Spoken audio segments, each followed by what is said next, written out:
आंगनबाड़ी कार्यकर्ता का डंडे से मारकर सर फोड़ा गया, क्योंकि आंगनबाड़ी कार्यकर्ता बहन लाभार्थी के घर ई-केवाईसी और एफआरएस करने के लिए गई हुई थी। सर में लगाए गए 21 टाके। जी हाँ भाई और बहनों, यह खबर उत्तर प्रदेश के शाहजहांपुर से आ रही है, जहां आंगनबाड़ी कार्यकर्ता बहन ई-केवाईसी और एफआरएस करने के लिए लाभार्थी के घर पर गई हुई थी। वहां पर लाभार्थी ने डंडे से मार करके आंगनबाड़ी कार्यकर्ता को गंभीर चोट पहुंचाई है। जनपद शाहजहांपुर की बाल विकास परियोजना ददरौल केंद्र के हरनोखा की कार्यकर्ती रामगुनी केवाईसी करने के लिए गर्भवती लाभार्थी को बुलाने उसके घर गई हुई थी। गर्भवती महिला के पति के द्वारा डंडे मारकर आंगनबाड़ी कार्यकर्ती को गंभीर चोट पहुंचाई गई है, जिनको जिला अस्पताल रेफर किया गया है। आंगनबाड़ी का परिवार कार्रवाई की मांग कर रहा है। भाई और बहनों, इस खबर को ज़्यादा से ज़्यादा अपनी बहनों में और लोगों में शेयर कीजिए, जिससे आंगनबाड़ी कार्यकर्ता की इस दशा की खबर सभी बहनों को लग सके और सारी बहनें सावधान हो जाएं। अभी तक तो हमारे अधिकारी बार बार फोर्स करते आ रहे थे, ई-केवाईसी करो, एफआरएस करो, ई-केवाईसी करो, एफआरएस करो, और इसी एफआरएस और ई-केवाईसी के चक्कर में किसी को मारा जा रहा है, किसी की बीपी बढ़ रही है, किसी की बीपी घट रही है। आखिर इनकी इस दशा का जिम्मेदार कौन है? हमारे विभाग में आला अधिकारी किससे सवाल करने जाएं आंगनबाड़ी बहनें? इन सब के बावजूद बार बार ई-केवाईसी और एफआरएस के लिए दबाव बनाया जा रहा है। ग्रुप में बार बार मैसेज द्वारा धमकाया जा रहा है, मानदेय रोकने की धमकी दी जा रही है और नोटिस जारी किया जा रहा है कि आप लोगों के मानदेय को बाधित किया जाएगा अगर आपने ई-केवाईसी और एफआरएस नहीं किया। अब तो पेपर में भी निकलने लगा है कि एफआरएस और ई-केवाईसी न करने वाली कार्यकर्तियों का मानदेय रोका जा सकता है। कितनी बहनों का मानदेय तो रोका भी जा रहा है। गर्भवती, धात्री, अन्य लाभार्थियों की ई-केवाईसी और चेहरा प्रमाणीकरण करना अनिवार्य हो गया है। हमारी बहनें इतना ज़्यादा दबाव झेल रही हैं जो उनकी मानसिक पीड़ा का कारण बना हुआ है। दिन भर आंगनबाड़ी कार्यकर्ता घर घर जाकर ई-केवाईसी कर रही हैं, पर किसी का मोबाइल सपोर्ट नहीं कर रहा है, किसी का मोबाइल नंबर आधार लिंक नहीं है, किसी का सिम गुम गया है, तो किसी के आधार का नवीनीकरण नहीं हुआ है। अब इसके लिए कोई भी आंगनबाड़ी कार्यकर्ता या मिनी कार्यकर्ता बहनें क्या कर सकती हैं? उसके बाद भी विडंबना यह है बहनों कि लाभार्थी पहले तो सिर्फ अच्छा खराब बोलते थे, परंतु अब तो डंडे से मारकर सर भी फोड़ने लगे हैं। भाई और बहनों, उत्तर प्रदेश में शाहजहांपुर की यह घटना अत्यंत निंदनीय है। देश की सभी आंगनबाड़ी बहनों की तरफ से परवरिश प्रभा सिंह के माध्यम से शाहजहांपुर के जिलाधिकारी से अनुरोध करती हूँ कि इस बहन और उनके परिवार के साथ न्याय करें।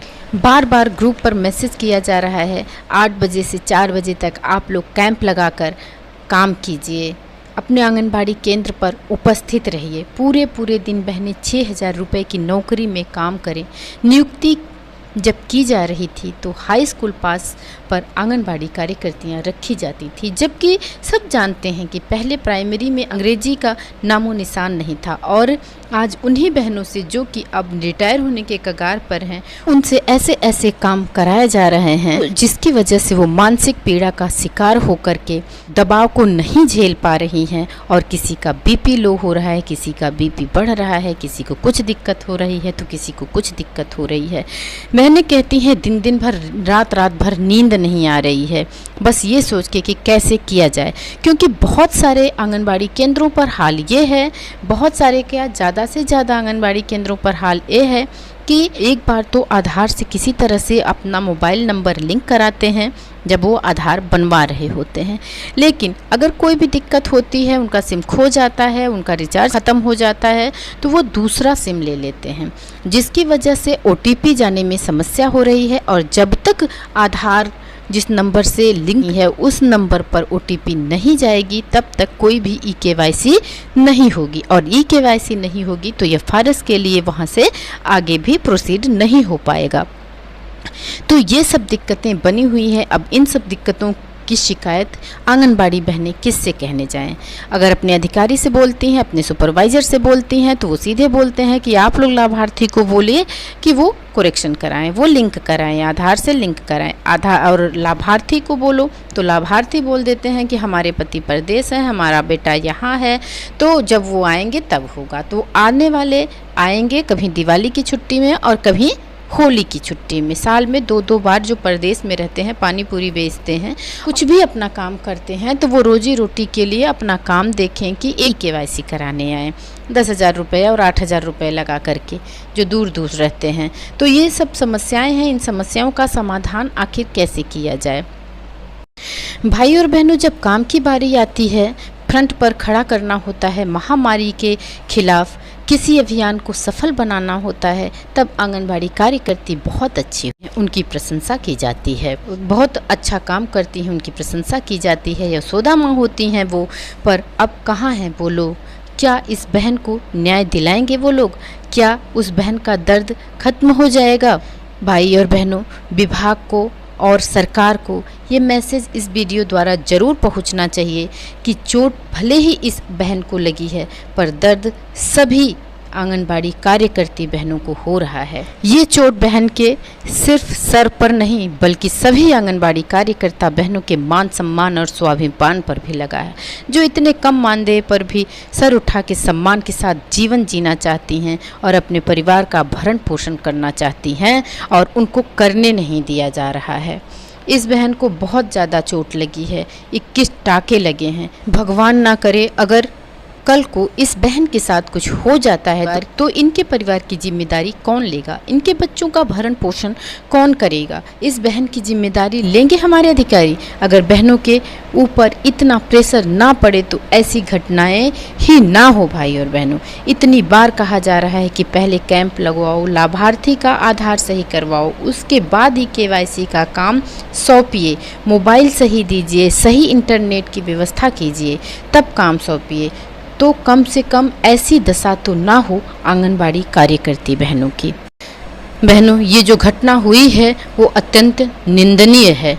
क्या ऐसी घटना होनी चाहिए? FRS और KYC को और सरल बनाना चाहिए या नहीं? पहले भी आप लोगों ने देखा होगा परवरिश विद प्रभा सिंह चैनल पर कि हमने बार बार यही कहा है कि आप लोग जो भी हमारे अधिकारी हैं, कैंप लगवा करके आधार का करेक्शन करवाएं, आधार को मोबाइल से लिंक करवाएं और मोबाइल सही दें सभी आंगनबाड़ी बहनों को, इंटरनेट की व्यवस्था सही रखें, तब जा कर के काम सौंपें।